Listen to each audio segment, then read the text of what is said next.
Amen. Right, man. My church see me doing this, boy. They know I was at my church. Amen. Bringing greetings from my church home, Mustard Seed Faith in Covington, Georgia. My pastor, Jimmy A. Copeland, our assistant pastor, Kenneth Pringle. I am Phil Williams, Pastor Phil Williams, and Pastor Alvin ZC, Pastor Speakman. Beautiful house. Everybody that's here, everybody watching us. I have the fourth word.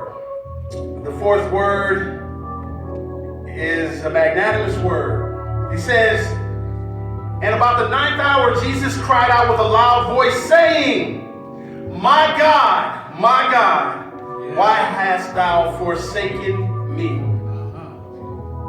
Now, if anybody knows about the walk of Jesus, his life wasn't like our life. His life had no sin in it. He never sinned. He wasn't a man that should lie. He didn't steal. He didn't cheat. He didn't fornicate. He didn't do anything. He wasn't a homemonger. He wasn't any of these things. He never had any of our experiences. But he's on the cross, and he's saying everything Jesus says to us, everything in the red letters wasn't for him. He is God made flesh. Right. Everything he says is for us. Sometimes you get it wrong because you think Jesus had a point to prove. He was saying something because he had a point to prove. He didn't have a point to prove. He had a point that needed to be made. He was trying to get us to understand at this moment, I feel you. That's all he was saying, is I feel you. See, because you, in your life, feel forsaken. But guess what? Somebody can take a sandwich from you and you would act like you was being hung on a cross.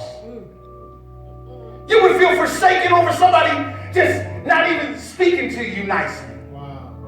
You would feel forsaken if the police was pulling you over and cars were running by and nobody was going to jump out and beat up the police for it. See, you would feel forsaken for some of the most minuscule things. But since Jesus was never like one of us, this was the moment this was his moment to let you know that he feels you. See, because you, first of all, wouldn't get on the cross for anybody. You wouldn't let nobody give you a paper cut, let alone stick a spear in your side. You wouldn't wear an ugly hat to church, let alone a head of thorns. You wouldn't take a nail gun and go fix your neighbor's porch, let alone let somebody put some in your hands.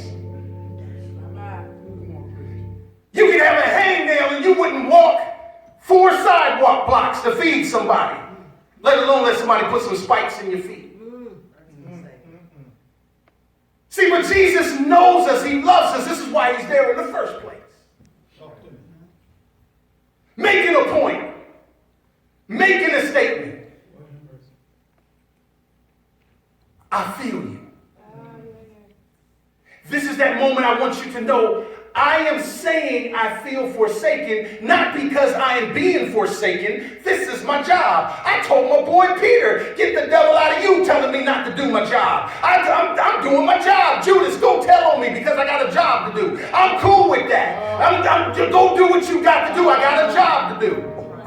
Just like the mother said, I got a job to do. Hey, mama, that's your boy. Hey, boy, take care of your mama. I got a job to do. I'm not getting down. That's what he said in number one. He said, I ain't getting down, fellas. I got a job to do.